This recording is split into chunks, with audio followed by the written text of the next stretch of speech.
Success without fulfillment is the ultimate failure. Like, success is getting what you want.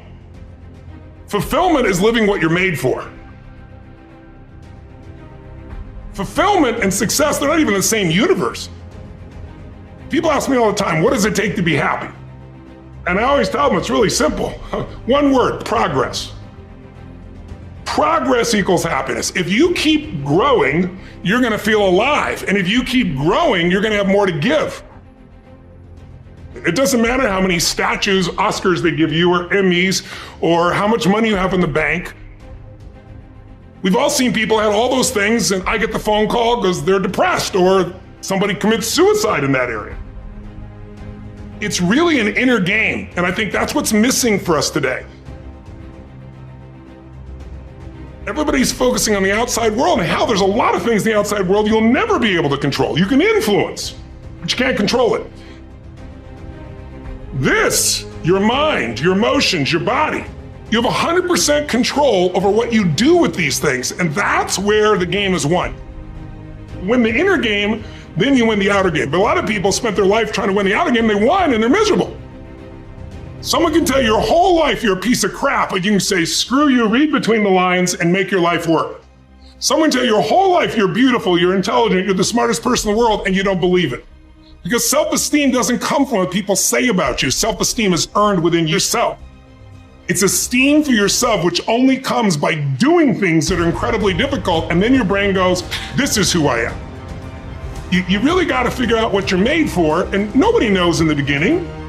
So you start where you are and you do what's in front of you, do what's next, and you keep growing until you start to discover, hey, this is my real passion. So identity is the number one thing I work to change with people, to expand it. Expand your own sense of who you really are and what you're capable of. And the mindset has to be destroy any limitation and move forward, move forward, move forward. I think passion is the genesis of genius. If you've got enough passion, you're gonna find answers nobody else does, but most people run out of fuel, meaning they get tired, they get exhausted, they get burnt out, they get the law of familiarity. They're around something so much they take it a little bit for granted. And I've managed to see something in myself that I found in every great leader that I've ever respected, and that is, I value intelligence immensely, but I know really smart people can't fight their way out of a paper bag pragmatically, right? What I see as the one common denominator of people that are successful over a lifetime is the sustained hunger.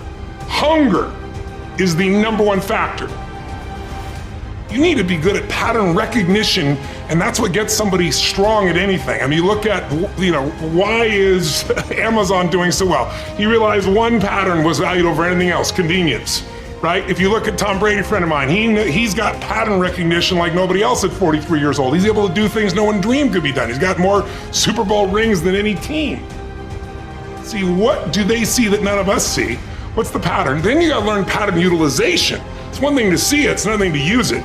And then if you're good after a while, you get to pattern creation. It's like if you learn to play the piano, most people play other people's music, and then there's a point you've learned so much that you're able to create. It really comes down to anyone can learn anything if it's important enough to you. So it's like my drive is not just for me. That wouldn't be enough because it's easy to meet your own needs. It's not that difficult. But if you can find something that you care about more than yourself, your daughter, your son, your family, your business, your mission, your community, whatever it is, that's really the secret to energy and vitality and strength and really learning.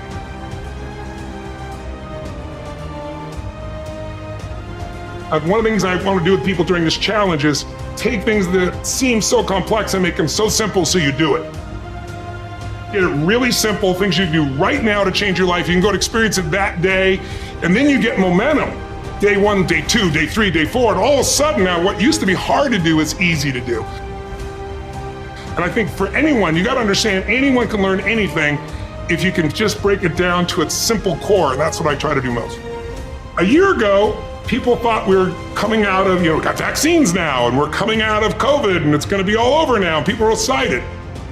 But now, after going through 2 years of this, there's a lot of people now that no longer have a compelling future. Like, people talking about New Year's resolutions, most people don't even have one.